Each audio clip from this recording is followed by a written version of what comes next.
ఈ రోజే డౌన్లోడ్ చేయండి. మీ ఫేవరెట్ షోస్ చూడండి. ఎందుకి బతుకునిచ్చింది ఈ రోజు అది బతికేస్తుందంటే దానికి కారణం దాని కొడుకు. అది ఈ రోజు వస్తున్న గగన్ గాడేనంట. నన్నెన్ని మాటలంది, నా మీద చేయి కూడా చేసుకుంది. నన్నంత అవమానించిన దాన్ని మీరేం చేయాలి? వెళ్ళి ఆ చెంప ఈ చెంప వాయించాలి. నా మీద ప్రేమ ఉంటే నిజంగా మీరు చేయాల్సిన పని అది. కానీ మీరేం చేస్తున్నారు? కొడుకు వస్తున్నాడని సంబరపడిపోతున్నారు. రానియండి, గుళ్ళో వాడు అమ్మ చేసిన దానికి అంతకంతకు వడ్డీతో సహా కల్పిస్తాను. ఎందుకొచ్చాన్రా బాబు అని ఏడ్చి వెళ్ళే అంత అవమానించకపోతే నా పేరు మీరా కాదు. చాలు చాలు చాలు చాలు, ఇప్పటిదాకా నువ్వు చెప్పింది చాలు. ఇంకొక మాట మాట్లాడితే ఊరుకోను. చూడు, ఈ ఇంటికి వచ్చిన తర్వాత గగన్కి ఏదైనా అవమానం జరిగిందో నేను అసలు ఇంట్లోనే ఉండను. అంటే అంటే ఈ ఇంట్లో ఉండకుండా ఆ ఇంటికి వెళ్ళిపోతారా? ఇదేనా మీ ప్లాన్? చేయి, ఈ ఒక్క ఆలోచన తప్ప నీ బుర్రలో ఇంకేం ఉండదా? నేను ఆ ఇంటికి వెళ్ళగానే నాకేమీ వాళ్ళ హారతిచ్చి స్వాగతం పలకరు. ఆ ఇంటి పెద్ద నా కొడుకు గగన్. వాడికి ఓ క్యారెక్టర్ ఉంది. అంటే నాకు క్యారెక్టర్ లేదా? ఎందుకు లేదు? గగన్ ఇచ్చిన డబ్బు వల్ల ఇందు కాపురం నిలబడింది. అది తెలిసి నీ ఈగో హట్ అయి ఇందు కాపురాన్ని కూల్చేంత గొప్ప క్యారెక్టర్ ఇది. మన ఇందు చనిపోయిందని నీకు తెలుసా? శారదకి తెలుసు. మన ఇందు తరఫున శారద నిలబడింది. అది శారద క్యారెక్టర్. నీ క్యారెక్టర్ గురించి మీ వదిన క్యారెక్టర్ గురించే చెప్పుకోవాలి. మరి శారద కాపురం కూల్చి నన్ను కట్టబెట్టింది మీ వదిన. నువ్వేమో ఇందు కాపురం కూల్చేశావు. ఇప్పుడేం చేస్తావో తెలీదు. నీది నీ వదింది కాపురాలు కూల్చే క్యారెక్టర్లు అయితే ఆ ఇంటి వాళ్ళు బతుకులు నిలబెట్టే క్యారెక్టర్లు. అది ఈ ఇంటికి ఆ ఇంటికి ఉన్న తేడా, నక్కకి నాగలోకానికి ఉన్నంత తేడా. మళ్ళీ చెప్తున్నాను మీరా, గగన్ ఇక్కడికి వచ్చాక వాడికి ఏదైనా అవమానం జరిగిందో జరిగితే ఏం చేస్తారు? నన్ను ఏం చేస్తారు? నేనేం చేయక్కర్లేదు. నీ మేనగోడల భూమి ఉందిగా, తను చాలు నిన్ను భూమిలో పాతేయడానికి. భూమికి గగన్ అంటే అంత ప్రేమ. మీరా, గగన్ గనక అవమానం జరిగిందో నేను ఇంట్లోంచి బయటికి వెళ్ళిపోతానని చెప్పింది ఆ ఇంటికి కాదు, ఏకంగా పైకే పోతాను. ఇప్పటిదాకా నేను చచ్చాననుకుని ఏడ్చావు, ఇక్కడి నుంచి నేను చచ్చినందుకు ఎడుతూ కానివి. అసలైనా ఈ గొడవకి బీజం వేసింది ఎవరు? నువ్వు. ఆఫీస్కి వెళ్ళి నువ్వు గగన్ అవమానించబట్టే కదా నీకు అవమానం జరిగింది. అది మర్చిపోకు.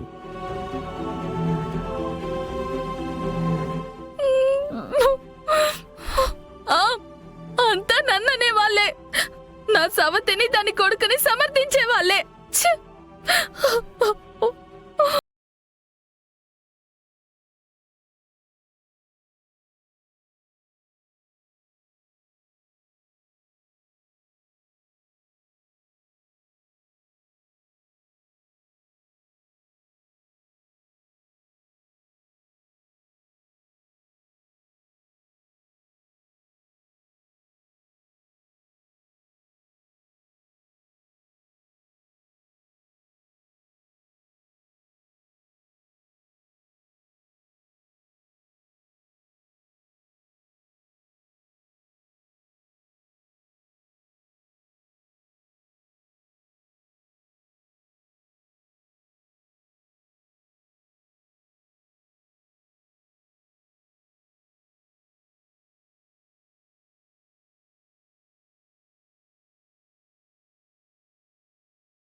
చీర కట్టుకుంటున్నాను. రూమ్ లోకి వచ్చే ముందు కాస్త పిలవచ్చు కదా బావా. వెళ్ళు బావా, 2 నిమిషాల్లో నేనే వచ్చేస్తాను.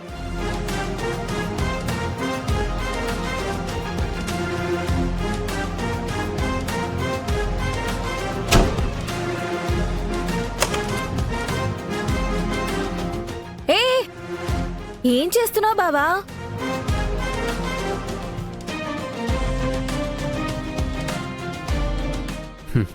నేను నీ భర్తని కదా. అవును. నేను నీ భర్తనైనప్పుడు ఎందుకంత కంగారు పడ్డావు? ఇది మరీ బాగుంది బావా.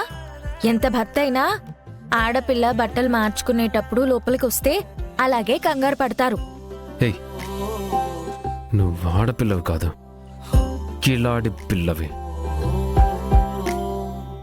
అయితే నిజంగానే నేను నీ భర్తనంటావు? అవును, అందులో అనుమానమేముంది బావా? నాకుంది, కానీ ఆ అనుమానం ఈరోజు రాత్రితో మొత్తం తీరిపోతుంది. నేను తాళి కట్టానో లేదా నువ్వే కథను అల్లావో కూడా మొత్తం తేలిపోతుంది. రెడీగా ఉండు.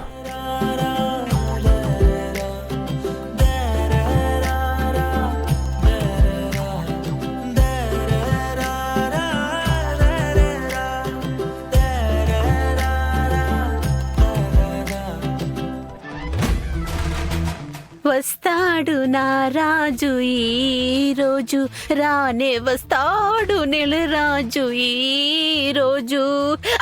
అబ్బా ఉయ్యు, అబ్బా ఏంటమ్మాయి నీ భుజబలం అంతా నా మీద చూపిస్తున్నావు.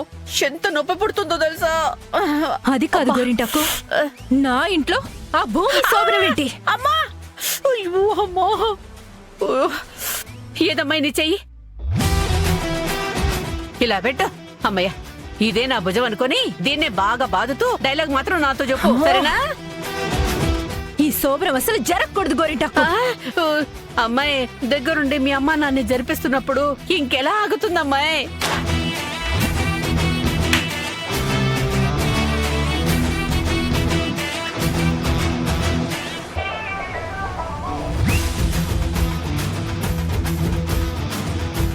మామయ్య దగ్గరుండి అన్ని ఏర్పాట్లు చూసుకోమన్నారు.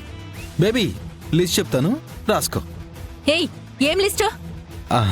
అదే భూమికి అన్నయ్యకి శోభనం కదా, దానికి సంబంధించిన ఏర్పాట్ల లిస్ట్. నేను రాయను. అవునా, సరే అయితే. ఎరా నేను చెప్పింది చేయలేదా అని మామయ్య అడిగితే నక్షు బేబీ కోఆపరేట్ చేయలేదని నేనే చెప్పేస్తానులే. ఆగు. అమ్మో,